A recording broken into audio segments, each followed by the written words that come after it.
आज हम लोग एक नए फिर दोबारा से जो जो सेल का बेटा वो था पार्ट फर्स्ट, अब हम सेल का पार्ट सेकंड पढ़ेंगे।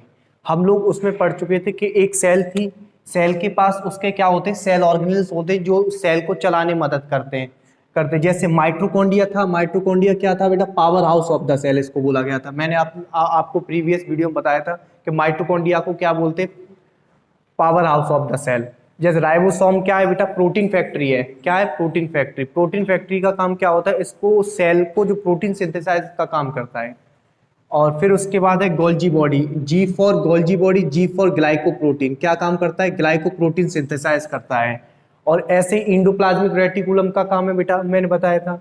और फिर वॉक्यूल्स का काम क्या होता है, वाटर को बेटा संरक्षण करता है, वाटर को संरक्षण करता है। और लाइसोसोम का मैंने वर्क बताया था कि जो ये क्या है, इसको बोला गया आत्महत्या की थैली। ये एक एंजाइम ऐसा सीक्रेट करता है कि ये सबको क्या कर देता है, डैमेज कर देता है, खत्म कर देता है, मार देता है, लाइसोसोम। और सेंट्रियोल का तो काम आप लोग जानते हैं, सेंट्रियोल का सबसे अच्छा काम है बेटा सेल डिवीजन करना, सेल का डिवीजन करना, सेंट्रियोल का काम। ये सारी चीज कहाँ होती है बेटा, ये होती है साइटोप्लाज्म के अंदर। ये एक सेल है, सेल के बीचा बीच में न्यूक्लियस। ये क्या होगा, बीचा बीच में न्यूक्लियस। न्यूक्लियस में जो ये खाली स्पेस है, ये क्या ब्लैंक स्पेस है बेटा, यहां पे क्या होता है, साइटोप्लाज्म। साइटोप्लाज्म ये इसका नाम सेल वॉल, सेल की दीवार, ठीक है, साइटोप्लाज्म। और साइटोप्लाज्म के ही अंदर डले होते हैं ये सारे mitochondria, ribosome, Golgi body, endoplasmic reticulum, vacuoles, lysosome, centriole, ये सब कुछ डले होते हैं। ये काम क्या करते हैं, सेल को चलाने में मदद करते हैं। जो भी काम होगा वो सब कुछ ये करेंगे जब माइटोकॉन्ड्रिया, ये सारे सब कुछ यही करेंगे सेल ऑर्गेनेल्स। ऑर्गेनल जैसे हम लोगों के ऑर्गन होते हैं ना, जैसे लिवर, किडनी, हार्ट, ब्रेन, ये सारे क्या है, ऑर्गन है ह्यूमंस बॉडी के। तो ये जैसे चलाने में मदद करते हैं हम लोगों को, वैसे ही सेल के वर्क को। और सेल हम लोगों के अंदर होती है, मालूम है बेटा आप लोगों को। अब हम लोग पढ़ चुके थे 12, 11 सब पढ़ चुके। अब सेकंड वीडियो में सीलिया एंड फ्लैजिला। सीलिया और फ्लैजिला कहाँ होते हैं, सेल के ऊपर होते हैं बेटा, सेल के ऊपर। जो बेटा स्मॉल होते हैं, स्मॉल होते हैं, उनका क्या नाम होता है, सीलिया। और लार्ज होते हैं वो क्या होते हैं, फ्लैजिला। क्या होते हैं बेटा, फ्लैजिला। फ्लैजिला क्या करते हैं, मूवमेंट में हेल्प कर, हेयर लाइक स्ट्रक्चर। देखो बेटा, हेयर लाइक स्ट्रक्चर इस तरीके से होता है, इस तरीके से, जिनका नाम क्या होता है बेटा, सीलिया।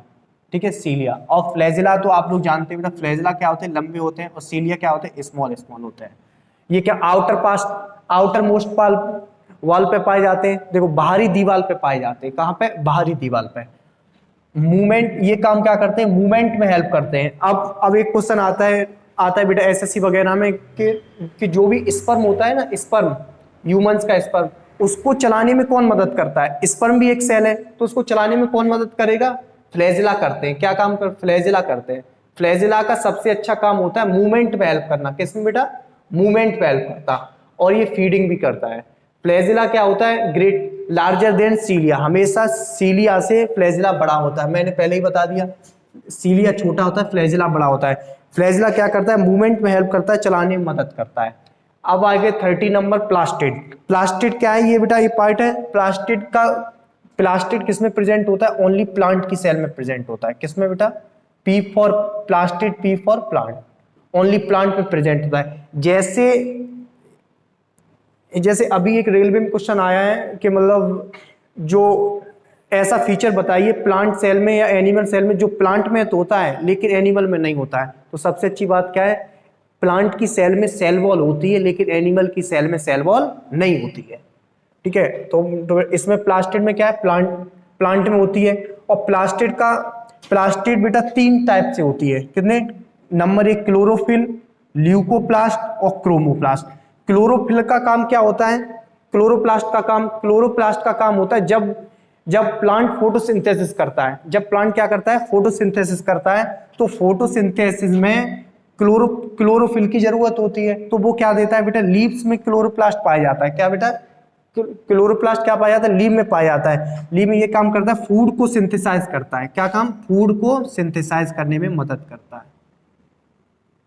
सिंथेसाइज करने में मदद करता है। और ल्यूकोप्लास्ट का काम क्या होता है? ल्यूकोप्लास्ट कहाँ होता है? रूट में होता है। इसका काम क्या होता है? खाना को बनाना, फूड को सिंथेसाइज करना। और बेटा इस ल्यूकोप्लास्ट का काम क्या होता है बेटा? रूट के अंदर जो स्टोर, इस खाने को रूट के अंदर क्या करता है? स्टोर करता है। और क्रोमोप्लास्ट क्या है? ऐसा पिगमेंट है जो क्या देता है? कलर देता है। इसने काम क्या किया है? खाना स्टोर की, खाना बनाया इसने, क्लोरोप्लास्ट ने। इसने खाना बेटा स्टोर किया, रखा इसने। अब ये काम कर, जो खाना स्टोर हुआ ना उसको कलर देने का काम करता है क्रोमोप्लास्ट क्या करता है? कलर देने का काम करता है। इसमें कलर देते हैं, क्या देते हैं? कलर देते हैं। जैसे क्वेश्चन अभी आया है, रिसेंटली आया है, तुरंत अभी आया है कुछ दिन पहले बेटा, कि गाजर में किसकी वजह से कलर आता है? गाजर क्या फ्रूट है बेटा? अब गाजर में किसकी वजह से कलर आता है? तो कैरोटीन की वजह से आता है। किसकी वजह से? कैरोटीन की वजह से। चुकंदर में बायोटीन की वजह से आता है। टमाटर में लाइकोपीन की वजह से आता है। पपीता में जेंथोफिल की वजह से आता है। ये सारी चीज होती है कि किसकी वजह से? चुकंदर में बायोटीन की वजह से, टमाटर में ल्यूकोपिन की वजह से, पपीता में जेंथोफिल की वजह से। ये बहुत बार क्वेश्चन आते हैं कि गाजर में किसकी वजह से कलर आता है? रेड कलर, तो कैरोटीन। चुकंदर में बायोटीन की वजह से, टमाटर में ल्यूकोपिन की तरफ, पपीता में जेंथोफिल की तरफ से। आप स्क्रीनशॉट ले लीजिए, फिर देखते आगे और देखते हैं 14-15 सिखाते हैं। अब बेटा क्रोमोसोम क्या है? 40 नंबर का है। क्रोमोसोम क्या होता है? ये बेटा जैसे हम लोगों के ह्यूमन बॉडी में न्यूक्लियस होता है, सेल के अंदर न्यूक्लियस होता है, न्यूक्लियस के अंदर पाए जाता है क्रोमोसोम। क्या पाए जाते हैं? न्यूक्लियस के अंदर पाए जाते हैं।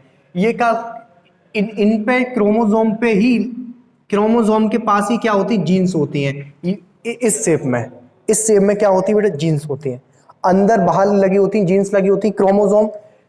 क्रोमोसोम कहाँ प्रेजेंट होता है? न्यूक्लियस में प्रेजेंट होता है। इसके पास क्या होते हैं? डीएनए और आरएनए होते हैं। अब हम अगली वीडियो में पढ़ेंगे डीएनए क्या होता है, आरएनए क्या होता है। यहां सिर्फ फुल फॉर्म देख लेते हैं, deoxy ribo nucleic acid. DNA की फुल फॉर्म होती है आरएनए की राइबो न्यूक्लिक एसिड। क्या राइबो? डीएनए क्या है? ये जेनेटिक मटेरियल ऑफ द, क्या करता है? माँ बाप से जो बच्चों में कैरेक्टर जाते हैं, क्या बेटा? माँ बाप से जो बच्चे में कैरेक्टर जाते हैं वो किसके द्वारा जाते हैं? जीन्स के द्वारा जाते हैं, जो क्या है बेटा? डीएनए। क्या है? डीएनए। ठीक है, मदर टू फादर।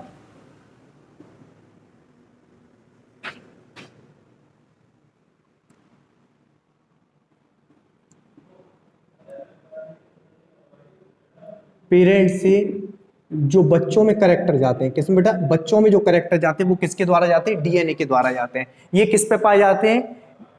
क्रोमोसोम पे पाए जाते हैं। ह्यूमंस बॉडी में, या मनुष्य की बात करें तो ह्यूमंस बॉडी में कितने पाए जाते हैं? 46 नंबर पाए जाते हैं क्रोमोसोम। कितने होते हैं? 46 नंबर। ये किस में होते हैं? पेयर में होते हैं। पेयर में ही क्यों होते हैं? एक क्वेश्चन है, ये बहुत बार आता है कि ये जो क्रोमोसोम होते हैं वो पेयर में ही क्यों होते हैं? पेयर में इसलिए होते हैं क्योंकि जितने भी हमारे बॉडी के पार्ट्स हैं, क्या जितने भी हमारे बॉडी के पार्ट्स हैं सारे क्या है? पेयर में। जैसे हैंड देख लो बेटा, नोज देख लो, नोज पे देखो दो नॉस्ट्रिल है, देखो अलग है। ईयर देख लो बेटा, लिप्स देख लो। वो जो जितने भी एवरी बॉडी, ह्यूमंस की बॉडी में जितने भी पार्ट हैं वो क्या है बेटा? पेयर में। 2 पैर देख लो, फिंगर वगैरह देखो बहुत सारी। ठीक है, तो बेटा ये क्या है? पेयर में, ज्यादातर किसमें? पेयर में है। तो इसलिए ये भी क्रोमोसोम क्या होते हैं? पेयर में ही होते हैं। पेयर में कैसे? मेल के पास क्या होंगे बेटा? XY क्रोमोसोम होंगे। फीमेल के पास क्या होंगे? महिला में XX क्रोमोसोम होते हैं। क्या? XX क्रोमोसोम होते हैं। ठीक है, 44 प्लस 45 और 46 इस तरीके से चलता है। ठीक है, यहां से पेयर में होते ये इस हिसाब से। ठीक है बेटा, यूं। ठीक है, इधर ये 5 इंड होगा तो फिर इधर ये 3 इंड होगा, इधर ये 3 इंड होगा तो इधर 5 इंड होगा। इस हिसाब से चलते हैं बेटा। अब सेल क्या होती है आप लोग जानते हैं। सेल को बेटा, सेल को सबसे छोटा अंग बोलते हैं क्या? कभी भी सेल को सबसे छोटा अंग नहीं बोलते हैं, सबसे छोटी इकाई बोलते हैं। सेल को क्या बोलते हैं? सबसे छोटी इकाई। छोटी इकाई का मतलब होता है यूनिट। इसको बेटा यूनिटी क्यों बोला गया है? बहुत बार आता है कि सेल को हम यूनिटी क्यों बोलते हैं क्योंकि जो, जैसे हमारा हार्ट है, हार्ट क्या बॉडी का सारा काम कर सकता है क्या? बताओ, नहीं कर सकता। लंग्स है, लंग्स ऑक्सीजन लेता है कार्बन डाइऑक्साइड को को बेटा क्या कर रिलीज करता है, क्या क्या वो सारा काम कर सकता है? नहीं कर सकता। तो एक ह्यूमन बॉडी में सिर्फ एक ऐसी ही सबसे छोटी इकाई, इकाई का मतलब होता है बेसिक यूनिट, सिर्फ ऐसी एक बेसिक यूनिट है जो क्या काम करती है? सारा वर्क कर सकती है। क्या? सारा वर्क। जैसे बेटा मैंने बताया था, माइटोकॉन्ड्रिया से ये क्या कर लेगा? पावर, अपनी एनर्जी ले लेगा। वॉक्यूल से पानी ले लेगा। लाइसोसोम क्या कर लेगा? एंजाइम से अपने सारों क्या कर देगा? डाइजेशन का काम कर देता है। और क्या बोलते हैं फिर उसके बाद इंडोप्लाज्मिक रेटिकुलम का बेटा काम होता है प्रोटीन को, और क्या बोल राइबोसोम का क्या काम होता है? प्रोटीन को सिंथेसाइज करना। गोल्जी बॉडी का काम क्या होता है? ग्लाइकोप्रोटीन को सिंथेसाइज करना। तो सबका अपना अलग अलग काम है। तो तभी सेल को क्या बोला गया? इकाई बोला गया। इकाई मीन्स होता है बेसिक यूनिट। इकाई मीन्स यूनिट, सिर्फ एक यूनिट ही है जो क्या करते हैं? सारा काम करती है बेटा। ठीक है। अब देखो बहुत बार आता है कि एनिमल सेल में क्या पाया जाता है और प्लांट सेल में क्या पाया जाता है। इस फिगर के माध्यम से हम सारी चीज एक बार में देख लेंगे कि एनिमल सेल क्या होता है और प्लांट सेल में कैसी क्या चीज होती है। एनिमल सेल क्या होती है बेटा? छोटी होती किसकी अपेक्षा? प्लांट सेल की अपेक्षा। ठीक है। सेल क्या होती? छोटी होती। और जो एनिमल की सेल होती है वो क्या होती है? गोल आकार की होती है। किसकी? गोल आकार की। और जो एनिमल की सेल में क्या होता है? जो वॉक्यूल्स होता है, जो वाटर को एब्जॉर्ब करता है, जो वाटर को स्टोर करने का काम करता है, वो वैक्यूल्स क्या होता है? एनिमल सेल में छोटा होता है। और प्लांट सेल, प्लांट का साइज बड़ा है तो बेटा प्लांट में वॉक्यूल क्या होगा? बड़ा होगा।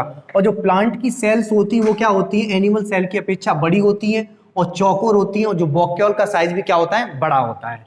ये सारी चीजें अब देखते हैं कि ऐसी चीज बेटा जो क्या वो प्लांट सेल में पाई जाती है, प्लांट सेल में पाई जाती है और एनिमल सेल में नहीं पाई जाती है। जैसे आप बेटा देखिए, जैसे क्या सीलिया किस में पाया जाता है? एनिमल सेल में पाया जाता है। सीलिया मैंने बताया हेयर लाइक स्ट्रक्चर होते हैं, स्मॉल बेटा। ठीक है। जो क्या करते हैं? सेल को चलाने में मदद करते हैं बाहर से। आउटर मोस्ट वाल पे होते हैं, आउटर दीवार पे होते हैं, जो अभी मैंने पढ़ाया है 12 नंबर का। और बेटा फ्लैजेला क्या करते हैं? मूवमेंट में हेल्प करते हैं। किसमें? मूवमेंट में हेल्प करते हैं। जैसे स्पर्म को मूवमेंट कराने में कौन हेल्प करता है? बेटा फ्लैजेला। और फिर हमने बताया लाइसोसोम किस में होते हैं? जो सीलिया, फ्लैजेला, लाइसोसोम ये किस में पाए जाते हैं? सिर्फ एनिमल सेल में पाए जाते हैं, प्लांट सेल में नहीं पाए जाते हैं। और सेल वॉल किस में होती है? प्लांट की सेल में होती है। प्लास्टिड किस में होता है? प्लांट की सेल में होता है। क्लोरोप्लास्ट किस में होता है? प्लांट में होता है। अब सेल वॉल बाहर को रोकने के लिए बेटा तो क्या किस में प्रेजेंट होगी बेटा? प्लांट में। Plastid, P for plant, P for plastid किस में प्रेजेंट होती है? प्लास्टिड बेटा प्लांट में। क्लोरोप्लास्ट का जहां पे फोटोसिंथेसिस होती है, फोटोसिंथेसिस कौन करता है? प्लांट करता है। तो बेटा क्लोरोप्लास्ट किस पे होगा? प्लांट में होगा। ये ऐसी चीज है, ये बीच में बेटा ये देखो, ये दोनों में पाई जाती है। जैसे सेल मेम्ब्रेन है, प्लांट की सेल में भी पाई जाएगी, एनिमल सेल में भी पाई जाएगी। माइटोकॉन्ड्रिया है, प्लांट की सेल में भी पाई जाएगी, एनिमल सेल में भी पाई। माइटोकॉन्ड्रिया क्या है? Power house of the cell, ये मैंने बताया था। राइबोसोम है, ये भी दोनों में पाया जाएगा, प्रोटीन सिंथेसाइज का काम करता है। इंडोप्लाज्मिक रेटिकुलम भी, दो टाइप का इंडोप्लाज्मिक रेटिकुलम होता है, एक होता है 70S, एक होता है 80S। मैंने बताया दुनिया में जो तुम्हें दिख रहा है, जितने भी तुम्हें बेटा दिख रहा है सामने से, वो क्या होता है? 80S होता है, जो में यूकैरियोटिक में पाया जाता है। क्या बेटा? यूकैरियोटिक में पाया जाता है। और 70S किस में पाया जाता है? ओनली प्रोकैरियोटिक में पाया जाता है। प्रोकैरियोटिक क्या होता है ये मैं आपको अगली वाली वीडियो में बताऊं। लेकिन क्या माइक्रो ऑर्गेनिज्म से जितने भी ऑर्गेनिज्म दिखते हैं उसमें कौन सा पाया जाता है? 70S राइबोसोम पाया जाता है। गोल्जी बॉडी दोनों में होती है, ग्लाइकोप्रोटीन सिंथेसाइज करने का काम करता है। और क्या न्यूक्लियस का काम, न्यूक्लियस क्या दोनों में होता है, जो कि केंद्रक बोलते हैं जिसको बेटा। ठीक है। और सेंट्रियोल सेल का डिवीजन होगा ही तो प्लांट में भी पाया जाएगा, एनिमल सेल में भी पाया जाता है। ये सारी चीजें हैं। फिर दोबारा से एक बार क्विक रिवीजन करेंगे कि आगे क्या होता है। नंबर 1 बेटा सेल वॉल के बाद साइटोप्लाज्म के बाद क्या होगा? Cell organelles. क्या होंगे बेटा? Cell organelle, mitochondria, endoplasmic reticulum, Golgi body, ये सारी चीजें। फिर उसके बाद क्या होगा? न्यूक्लियस होगा, केंद्रक जिसको बोलते हैं। न्यूक्लियस के बाद कौन सी चीज आएगी? न्यूक्लियस के बाद आएगा बेटा जो बड़ी बॉल, जिसको क्या बोला है? न्यूक्लियर मेम्ब्रेन के बाद क्या आएगा? आएगा बेटा। जैसे सेल में साइटोप्लाज्म पाया जाता वैसे न्यूक्लियस के अंदर छोटी बॉल होती है जिसका नाम क्या है न्यूक्लियोलस। और उस तो बेटा उसमें क्या न्यूक्लियोप्लाज्म क्या होगा, न्यूक्लियोप्लाज्म क्या हो न्यूक्लियोलस। और न्यूक्लियोलस के अंदर होते हैं क्रोमोसोम। क्या होते हैं, क्रोमोसोम। और क्रोमोसोम पे चारों तरफ होते हैं जीन्स, जो क्या काम करते हैं, जीन्स या डीएनए बेटा जो क्या काम करते हैं, माँ बाप से जो बच्चों में कैरेक्टर ट्रांसफर होते हैं वो बेटा उसी वजह से होते हैं, जीन्स की वजह से, जो माँ बाप से कैरेक्टर। ये सारी चीजें सीक्वेंस है बेटा। और ये प्लांट सेल में कौन कौन सी चीज पाई जाती है, एनिमल सेल में कौन कौन सी चीज नहीं पाई जाती, ये सारी चीजें हैं। ठीक है बेटा, मैं आप